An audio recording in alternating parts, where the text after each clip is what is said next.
ఏపీలోనే కాదు తెలంగాణలో కూడా మరోసారి పెట్రోల్ డీజిల్ కష్టాలు మొదలయ్యాయి. ఖమ్మం, వరంగల్, మహబూబ్ నగర్, నల్లగొండ జిల్లాల్లో బంక్ల దగ్గర భారీ క్యూ లైన్స్ కనిపిస్తున్నాయి. చాలా చోట్ల నో స్టాక్ బోర్డులు దర్శనమిస్తున్నాయి. పెట్రోల్ నిల్వలు ఉన్న బంకుల్లో వాహనాలు క్యూ కడుతున్నాయి. నిత్యం తిరిగే ఆటోలు, లారీలు, పర్సనల్ వెహికల్స్ ఇలా ప్రతి ఒక్కరూ ఇంధనం కోసం పడరాని పాటలు పడుతున్నారు. అయితే తెలంగాణలో డీజిల్ కొరత ఎక్కువగా ఉన్నట్టు గ్రౌండ్ లెవెల్లోని పరిస్థితులు చెప్తున్నాయి. పెట్రోల్ కొనుగోలుకైతే ఆయిల్ కంపెనీలు కండిషన్స్ పెడుతున్నాయి అని అంటున్నారు బంక్ల నిర్వాహకులు. మరోవైపు కంపెనీల నుంచి సప్లై తగ్గడంతోనే పెట్రోల్ డీజిల్ కొరత ఏర్పడింది అంటున్నారు తెలంగాణ పెట్రోల్ బంక్ల సంఘం నేత అమరీందర్ రెడ్డి. యుద్ధం కారణంగా నష్టం వస్తుందన్న ఉద్దేశంతో ఆయిల్ కంపెనీలు సప్లై తగ్గించినట్టు తెలుస్తోందని చెప్పారు. ఆయిల్ కంపెనీలు క్రెడిట్ విషయంలో కూడా ఇబ్బందులు పెడుతున్నాయని అమరీందర్ రెడ్డి ఆరోపించారు.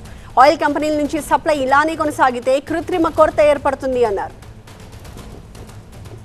పెట్రోల్ బంకుల్లో నో స్టాక్ బోర్డులు కనిపిస్తున్నాయో అవి కంపెనీలకు ఈ మధ్యకాలంలో కొంచెం సప్లై చేయడంలో కొంచెము తగ్గింది. దానివల్ల ఈ నో స్టాక్ బోర్డులు వస్తున్నాయి. మరి ఇంకోటి ఏంటంటే ఏదైతే మనకి యుద్ధ కారణంతో గత నెల రోజుల నుంచి ఏదైతే జరుగుతున్నాయో ఆయిల్ కంపెనీలు నష్టాల్లో పోతున్నాయనే ఉద్దేశంతో చేస్తున్నట్టుగా మాకు అనిపిస్తుంది. ఎందుకంటే గతంలో మాకు క్రెడిట్లు అనేది ఒకటి ఉండే, మేము డీలర్లము చాలామంది పే చేశారు, అడ్వాన్స్ పేమెంట్లో ఉన్నారు. ఇప్పుడు 2 రోజులు 3 రోజులకు మనకు క్రెడిట్ క్యాష్ కట్టినా కానీ కూడా మాకు రావట్లేదు సరిగా పెట్రోల్ డీజిల్. వాళ్ళు సరైన రీజన్ కూడా మాకు చెప్పట్లేదు. తెలంగాణలో ఎక్కడా డీజిల్, పెట్రోల్ కొరత లేదు అని చెప్తున్నారు civil supply commissioner Stephen Ravindra. ఏపీలో ఉన్న సమస్యని సోషల్ మీడియాలో పెట్టి రాద్ధాంతం చేస్తున్నారని, తెలంగాణలో ఇంధన నిల్వలు సమృద్ధిగా ఉన్నాయని తెలిపారు. ప్రజలు ఎవరూ కూడా భయాందోళనలకు గురి కావద్దని, సోషల్ మీడియాలో వచ్చే పుకార్లు నమ్మొద్దని కోరారు. ఇంధన నిల్వలపై ఎప్పటికప్పుడు సమీక్ష చేస్తున్నామని చెప్పారు. ప్రతినిధి ఏలేందర్ మరింత సమాచారంతో సిద్ధంగా ఉన్నారు. ఏలేందర్, సో ఏపీలో డీజిల్, పెట్రోల్ కొరత అనే వార్త రాగానే దాని ఇంపాక్ట్ మనం తెలంగాణలో చూస్తున్నామా, లేదంటే బంక్ల యజమానులు, నిర్వాహకులు ఆరోపిస్తున్నట్టుగా ఆయిల్ కంపెనీల నుంచి సప్లై తగ్గిపోవడం, వాళ్ళు కొన్ని కండిషన్స్ పెట్టడం లాంటి సిచ్యువేషన్స్ కనిపిస్తూ ఉన్నాయి. మరి దాన్ని ఏ రకంగా హ్యాండిల్ చేయబోతోంది ప్రభుత్వం? సో ఇక్కడ తెలంగాణలో నో స్టాక్ బోర్డులకు సంబంధించి 2 ఇష్యూస్ కనిపిస్తున్నాయి. మనం డిస్కస్ చేస్తున్నట్టుగానే పక్క రాష్ట్రంలో ఉన్న హడావిడి కాస్త మన దగ్గర కూడా ఇలా జరుగుతుందని మన ఒక సోషల్ మీడియా హడావిడి చూసి బంకులకు క్యూ కడుతున్నారు పబ్లిక్ అంతా కూడా. రోజు 1000 రూపాయలు తీసుకునే వాళ్ళు ఈరోజు 2000, 3000 తీసుకోవడంతో తొందరగా స్టాక్ అయిపోతుంది.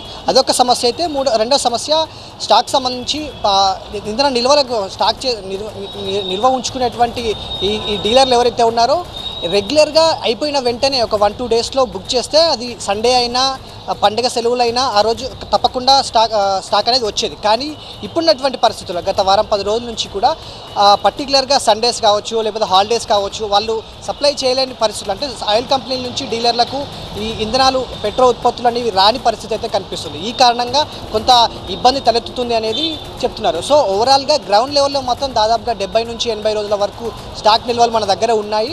సో ఎప్పటికప్పుడు ఏ డీలర్లకు, ఏ బంకుకి ఎంత స్టాక్ వెళ్తుంది, ఎవరు నిల్వ చేసి అమ్ముతున్నారు, లేకపోతే ఎవరు ఎప్పటికప్పుడు క్లియర్ చేసుకుంటున్నారనే అంశాలకు సంబంధించి కూడా దీనికి సంబంధించి రివ్యూ చేస్తున్నాం అనేది అధికారులు చెప్తున్నారు. కానీ బంకులకు సంబంధించినటువంటి డీలర్లు మాత్రం ఒకటే విషయం చెప్తున్నారు చాలా స్పష్టంగా. ఆయిల్ కంపెనీల నుంచి వచ్చినటువంటి నిల్వ అయితే వచ్చేటువంటి సరఫరా అయితే ఉందో అది చాలా స్థాయిలో యుద్ధ ప్రభావంతో చాలా వరకు అప్పటి నుంచి కూడా తగ్గుతూనే ఉంది. ఎప్పటికప్పుడు ఇందాక చెప్పినట్టు సండే టైంలో కావచ్చు, లేకపోతే పండుగ సమయాల్లో ఈ సప్లై అనేది చేయట్లేదు. ఎందుకు అంటే ఇప్పుడున్నటువంటి సిచ్యువేషన్లో ధరలు పెరిగే అవకాశం ఉన్నదన్న ఒక వార్త వినిపిస్తున్న నేపథ్యంలో ఇప్పుడున్నటువంటి నిల్వల్ని ఆపుకుంటే ఇప్పుడున్న దాంట్లో స్టాక్ పైనే ఇప్పుడు నష్టాల్లో ఉన్నటువంటి మేము లాభాలు గడించే అవకాశం ఉంటుంది. కాబట్టి ఆ నిల్వల్ని ఆపుతున్నాము, ఆపే ప్రయత్నం చేస్తున్నారు ఆయిల్ కంపెనీలు అనేది డీలర్లు ఆరోపిస్తున్నటువంటి మాట. సో ఏదేమైనటువంటి పరిస్థితుల్లో ఆయిల్ కంపెనీల నుంచి వచ్చేటువంటి సప్లై సరిగ్గా రాకపోవడం వల్లే ఈ కృత్రిమ కొరత అనేది, ఈ ప్యానిక్ బయింగ్ కారణాల వల్ల నో స్టాక్ బోర్డులు కావచ్చు, బయట క్యూలు అనేవి కనిపిస్తున్నాయి అనేది డీలర్స్ అసోసియేషన్ చెప్తుంది. సో ఓవరాల్గా అయితే ప్రస్తుతానికి ఎలాంటి ఇబ్బంది లేదు, ప్రజలు ప్యానిక్ అవ్వాల్సిన అవసరం లేదు. ఎప్పటికప్పుడు ఒక బంక్ కాకపోతే ఇంకో బంక్ తీసుకునే అవకాశం ఉంటుంది. సో బారులు తీరి పబ్లిక్ని మరికొంత, అంటే మనం లైన్లో నిలబడడం వల్ల మరికొంతరు భయానికి గురై ప్యానిక్ బయింగ్ చేయడం వల్ల మరికొంత గతంలో వచ్చినటువంటి సమస్యలు మళ్ళీ వచ్చే అవకాశం ఉంటుంది. కాబట్టి ఎప్పటికప్పుడు మేము రివ్యూ చేస్తున్నాం. ప్రజలు భయపడాల్సింది ఏం లేదు, నిల్వలు కరెక్ట్గానే ఉన్నాయని మాత్రం తెలంగాణ ప్రభుత్వం సంబంధించినటువంటి సివిల్ సప్లై అధికారులు చెప్తున్నారు. Right, thank you Elender.